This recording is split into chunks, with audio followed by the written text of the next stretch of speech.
ഗംഗയുടെ തീരത്ത് കത്തുന്ന ചിതകളുടെ പുകക്കുമിളകളിൽ ജീവിതവും മരണവും ഒരുമിച്ച് നൃത്തം ചെയ്യുന്ന നഗരം വാരണാസി.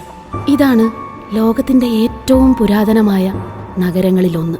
പക്ഷേ ഈ നഗരത്തിൻ്റെ നിഴലുകളിൽ ഒളിഞ്ഞിരിക്കുന്നു ഒരു അത്യന്തം വിചിത്രമായ ലോകം, അഘോരികളുടെ ലോകം. അഘോരി എന്നത് അഘോര അഥവാ ഭയമില്ലാത്തത് എന്നർത്ഥമുള്ള പദത്തിൽ നിന്നാണ്.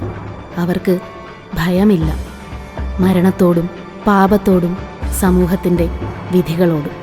അഘോരികൾ വിശ്വസിക്കുന്നത് ദൈവം എല്ലായിടത്തുമുണ്ടെന്നാണ്. ശുഭം അശുഭം, ശുദ്ധം അശുദ്ധം, ഈ വിഭജനങ്ങൾ മനുഷ്യൻ സൃഷ്ടിച്ചതാണ്. അതിനാലാണ് അവർ മരണം, ചിതാഭസ്മം, അസ്ഥികൾ ഇവയെ ഭക്തിയോടെ സ്വീകരിക്കുന്നത്. വാരണാസിയിലെ മണികർണിക ഘട്ടിൽ അവർ ജീവിക്കുന്നു. മരണത്തിൻ്റെ സുഗന്ധം തന്നെ അവരുടെ ധ്യാനമാകുന്നു. ചിതാഭസ്മം ശരീരത്തിൽ പുരട്ടി ഗംഗയുടെ തീരത്ത് അവർ സദാ ധ്യാനിക്കുന്നു. അവർക്കു വേണ്ടി മരണം ഒരവസാനമല്ല, മറിച്ച് മോക്ഷത്തിലേക്കുള്ള വഴിയാണ്.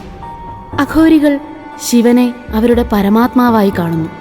ശിവൻ അഘോര എന്ന ആഖ്യയുടെ പ്രതീകമാണ്. അവർ ജീവിതത്തിൻ്റെ അതിരുകൾ താണ്ടി ലോകത്തെ പുതിയ കാഴ്ചയിൽ കാണാൻ ശ്രമിക്കുന്നു. സമൂഹം അവരെ ഭയപ്പെടുന്നു, പക്ഷേ അവർക്കത് ആത്മാന്വേഷണത്തിൻ്റെ പാതയാണ്.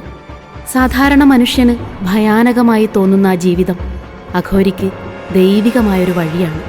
വാരണാസിയുടെ ഹൃദയത്തിൽ ജീവിതവും മരണവും തമ്മിലുള്ള അതിരുകൾ മങ്ങുന്നിടത്ത് അഘോരികൾ നമ്മോട് ഓർമ്മിപ്പിക്കുന്നു, സത്യം എല്ലായിടത്തുമുണ്ട്.